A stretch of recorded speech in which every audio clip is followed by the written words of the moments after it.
What's up? Today I'm with this company, Beaufox Hair, human hair. This is what I got today's packaging. Says focus on 100% human hair. So let's go ahead and see what's inside. So we have some bundles working with today, and this is everything that's in the package. I got a wig cap, and I got like a little card here. I have 3 bundles, and this is blonde hair. We got some 613 here today. So usually I feel like I go in and tone it, but I don't think I'm gonna tone it today because of course this is like a yellowy. You know how the blonde 613 here usually looks, right? Sometimes you have that yellow. Well, it has that yellow undertone. So you know, sometimes not everybody likes that, so a lot of people go in and tone it. But I feel like in the long run I might change the color of this. I might put it in a color. I'm not sure what yet, so I don't think I'm gonna tone it just yet for this video at least. So we have 16 inches, 18 and 20 inches with the bundles, and we got a closure, not a frontal today. I have a closure. This is a 14-inch closure. It's not extremely silky, that I can tell. It feels that much of a like coarser texture. So I'm gonna put all the specifications on this, by the way, down below, so you guys can go ahead and check it out. Check out the link, see all the specifications, the details and stuff, just so you guys are clear on that. Today's video I'm gonna be making a wig. Obviously I'm going to be making a closure wig. If you want to see like a wig making video for like beginners, I'm going to link that in my description box. It's very in-depth, very detailed. I suggest you go ahead and check it out if you want to get into making wigs and stuff. Like, you can go ahead and check out that video. I started off with the dome cap. You can get this at any beauty supply store, pretty much. So I got that, and I have T-pins working with. I got these T-pins in a previous package, and so they're very handy like when you're making a wig or customizing a wig. So as you can see, I'm starting off with the front with I'm so used to using frontal. I'm starting off with the closure first, and yeah, I pretty much focused on sewing down each side first before actually sewing down the back. Like, I don't go around all at once because you want to ensure that you stretch it properly so that there's like no bumps and lumps. Also, if you like, as I said, if you need a detail like beginner friendly like tutorial on how to make a wig, I'm going to link that down below, so please go ahead and check that out. I get really detailed on that, so check that out.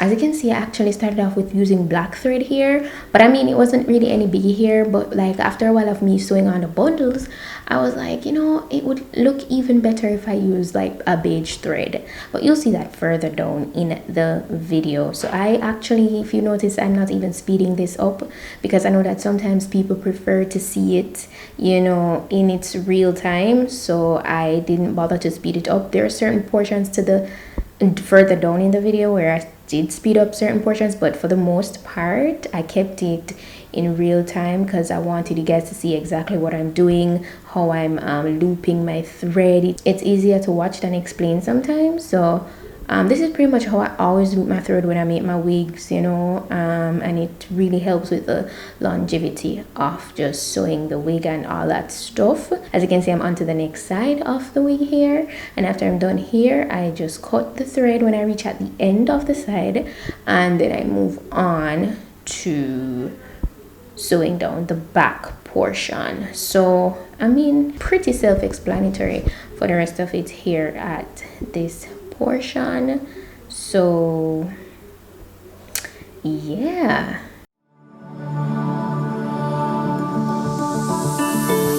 left a star glowing in your eyes when I'm not aware.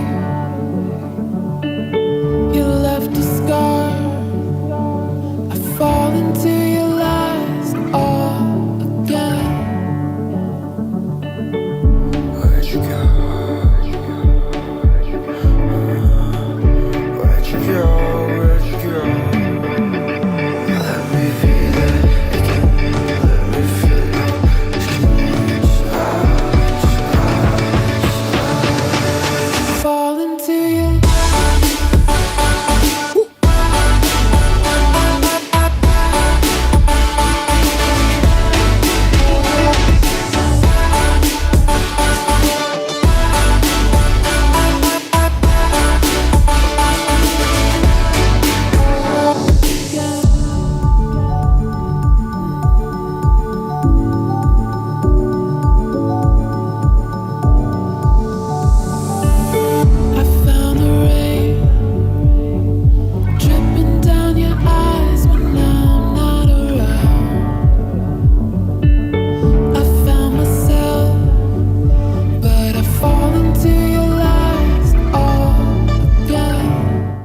So now after I'm done with sewing on the closure, I move on to start with my bundles. You know how it works. You take your longest bundle and then you start with that. It wouldn't look right if you started with the shortest, if you start with the shortest bundle. So as you saw, I said in the beginning, I have 3 different bundles. So I start with the longest one. As you can see, I wrap around the bundle like from ear to ear or from either side of the closure to kind of close it up, as you can see. And then I started to sew with the same technique of looping the thread, and this is what I continue to do. I use the T-pins to help to keep the bundle, the weft in place, because it can be pretty tedious to just freehand it. If you don't have like pins to stick it in place, trust me, it can be pretty tedious. So I did that, and it makes life way easier to just sew it down and kind of move faster at the same time. So I kind of cut out a bit of the portion, because to be honest, if I do this completely in real time, we'll be here for a long time. So this is where you can actually see that I sped up the video a little bit, just, you know, for time, but it's pretty much just the same thing that I'm doing, nothing different. Yeah, and I was still using the black thread up to this portion.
So after that portion, as you can see, I started to actually use the beige thread here, and as you can see, this looks it's just way more concealed. It makes everything look neater, and I was like, why didn't I think of doing this sooner? It just looks way better. So this is what I actually finished the rest of the wig. This is the thread I used to finish the rest of the wig, and as you can see, it's not as easy to detect as the black one, obviously. So it's definitely a win for me with using this thread.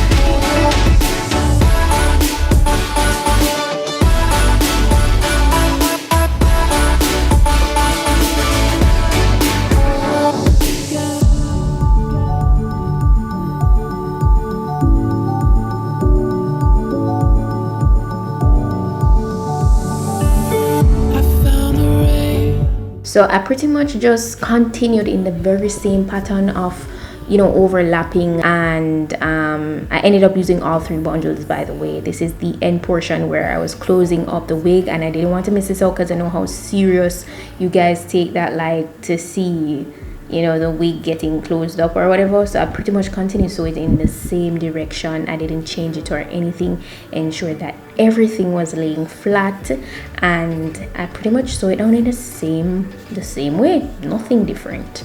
And that's pretty much it, guys. That is it. Now we're gonna proceed to just applying this wig, and it's glueless, by the way. Don't need any glue, no adhesive for this. So let's jump into that.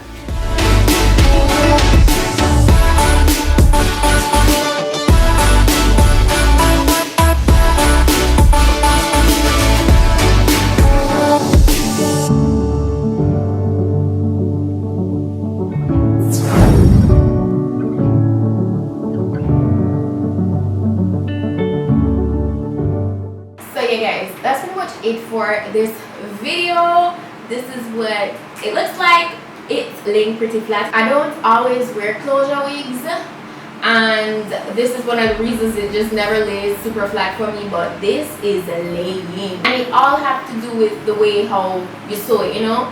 So that's why I made sure to kind of like show you guys when I was making the wig. I have plans to definitely color this hair, so that's what I'm gonna do. That's why I didn't even bother to go in and tone it this time around. I really wanted to show you guys how the hair look in its initial state when you get it. So that's the reason why I didn't even bother to go in and tone it or anything. So yeah, that's pretty much it for today's video. I'm done with the rambling, and I mean, I'll see you guys in my next video. So until then, oh, by the way, this is not glued down or anything. Yeah, so that's it, and thank you guys for watching, and I'll see you guys in my next video. So until then, bye.